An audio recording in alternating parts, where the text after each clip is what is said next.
বিদ্যুৎ, জ্বালানি ও খনিজ সম্পদ মন্ত্রণালয় এবং সড়ক পরিবহন ও সেতু মন্ত্রণালয় এবং রেলপথ মন্ত্রণালয়ের উপদেষ্টা মোহাম্মদ ফজল কবির খান বলেছেন, এই নির্বাচন আগামী 50 বছরের ভাগ্য নির্ধারণ করবে, এটা 5 বছরের জন্য নয়। কারণ এই নির্বাচনে একটি গণভোট হচ্ছে। হ্যাঁ ভোট জয়যুক্ত হলে বিভিন্ন সংস্কার বাস্তবায়িত হবে।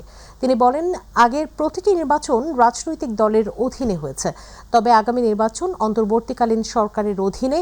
এই সরকারের কোনো দল নাই। সকালে দিনাজপুরে গড়ের শহীদ ময়দানে ভোটের গাড়ি পরিদর্শনকালে এসব কথা বলেন তিনি। পরে সেখানে দেশাত্মবোধক কনসার্ট অনুষ্ঠিত হয়।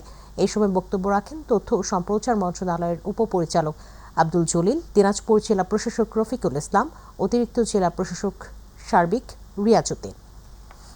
কোনো বিবেচনার বিষয় না।